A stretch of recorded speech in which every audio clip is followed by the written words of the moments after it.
let's look at the manner in which cities are administered or should be administered at the back of that devastating Marshalltown fire that left over 70 people dead. For years now, the city of Joburg has struggled to adequately deal with hijacked and derelict buildings. I'm joined now by Professor Edgar Pieterse, who is the founding director at the Africa Center for Cities. Prof, thank you so much for making time for us this afternoon. So, the population is growing. We have more and more people flocking to the cities for opportunities as the economy also tightens. These are cities that are old. These are cities that are overpopulated. Right? Urbanization is happening at such a fast rate. Is government equipped to respond urgently? No is the short answer, but for the reasons for that are complex and many. I think a good starting point is to remind ourselves that the way we've designed our cities, and especially the metropolitan governments in South Africa, like the city of Johannesburg or Tshwane, is that after the 2006 local government election, we expanded the boundaries. And the reason for that was to overcome the apartheid legacy of local government. But when we expanded the boundaries, the catchments of these metropolitan governments, it meant they had to service a lot more people. And of course, a lot of those people are and were poor at the time and continue to be so because of the long-term economic crisis facing South Africa. So when we designed the new system of local government that came into being in the year 2000 with the elections then, we had administrations that were amalgamated from the old racially defined ones into a single one. They struggled to put together single balance sheets. They struggled to put asset registers together. They struggled to iron out different conditions of service, and the list goes on. The point that I'm trying to make is that from the outset, we had very complex institutions that had to deal with long-term legacy questions they had to address. So that's just on the institutional side. On the institutional design side, most of the cities are expected to raise their own revenue.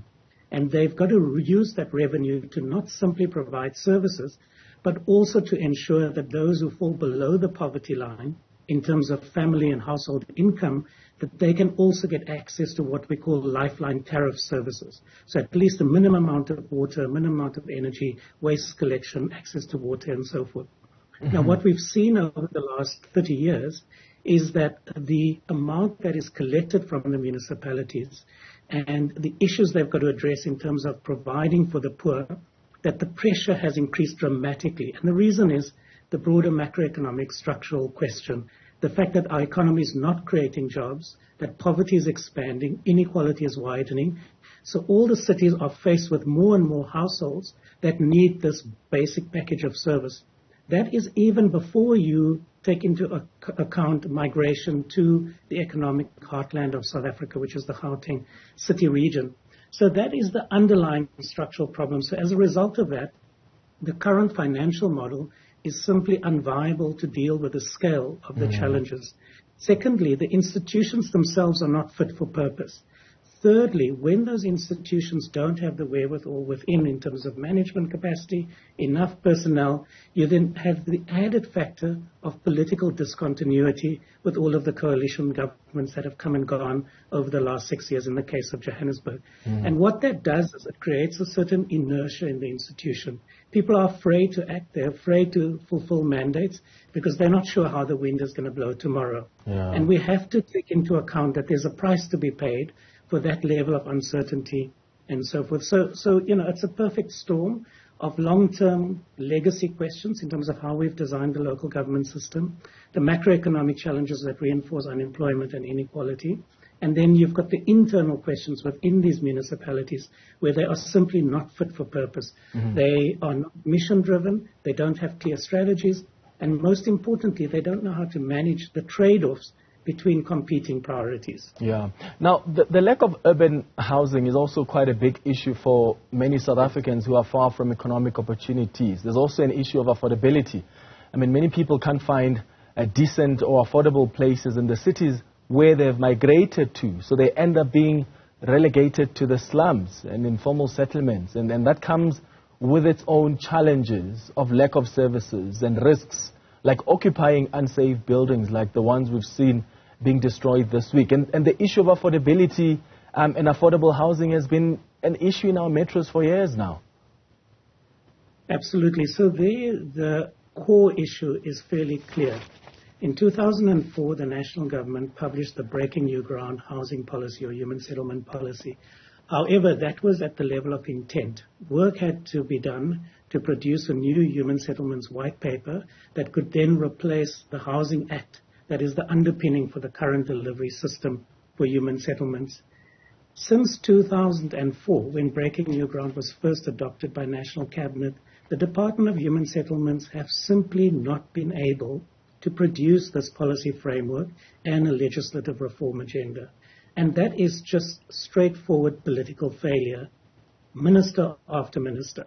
And there is very little, I know the department is working very hard on one at the moment, but, we're not sure what's going to live in there, and we have no idea what the sense of urgency is, and we have no idea when that is actually going to translate into a new policy and legal regime to begin to deal with the complete failure in solving the housing crisis in South Africa. I mean, the apartheid special development of cities was also characterized by segregation. And fortunately, I mean, from what I'm hearing, Prof, it continues to weigh heavily on the development pattern of this country and the cities. Yes, it does, and it weighs in two respects. So firstly, we do need to acknowledge when it comes to middle-class suburban areas, there has been deracialization of middle-class suburban areas, but that is purely market-driven. And because we've had a massive expansion of the public sector and growth of the lower end of the middle class through the expansion of the public sector, you've seen an expansion of the mortgage market to black families into these neighborhoods. So that is definitely one phenomenon. Where we've seen no change or a re-racialization of the society and how it functions is at the lower end of the income spectrum. Because, of course, there are very few, objectively and statistically speaking, the white population is only 8% of the national population. And within the white cohort, there's, of course, not that many people who can be considered to be working class.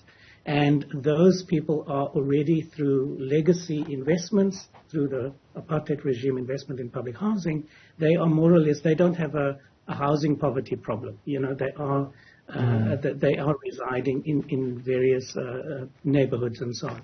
So there's very few, so you can't deracialize in that sense working class areas. But secondly, the more insidious issue is that because we don't use effective land market instruments, we can only provide public housing where land is the absolute cheapest. And that's, of course, land that is valued very low because it is far away from economic opportunity. And so that vicious cycle has repeated itself, which again comes back to the point that the government knows this. It's known this for 20 years.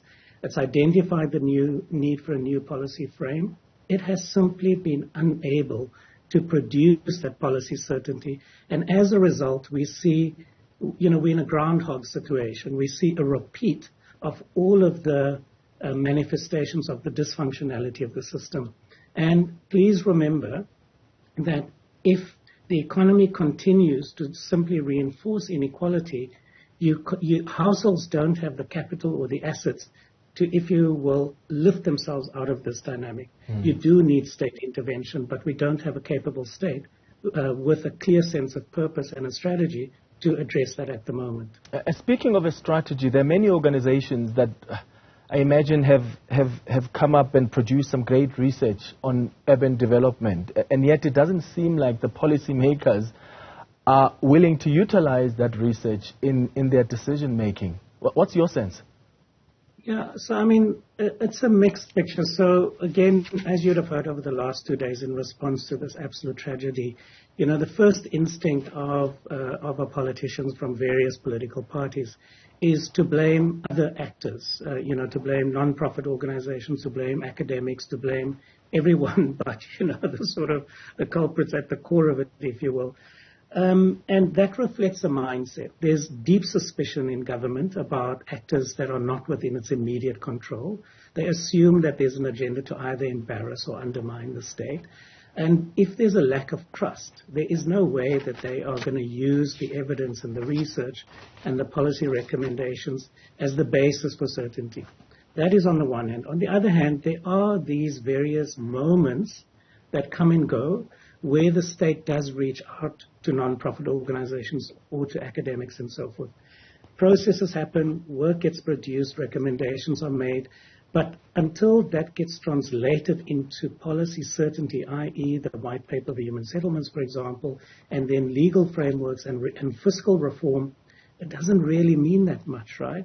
So what we see is that sometimes there's uptake, but when there's uptake, there's not follow through to implement some of the learning and recommendations. And the reason for that is really mixed. I mean, some of it is suspicion, as I said, and some of it is also often at a senior level of government, there's inexperience in how to work effectively with non-state actors. They're kind of awkward with it. They don't know how to build partnerships that are mission-driven and that can be sustained to the point of implementation. And, it goes back to the capability question of the state. Absolutely. Well, Professor Edgar Pieterse, Founding Director at the Africa Center for Cities, I appreciate your time.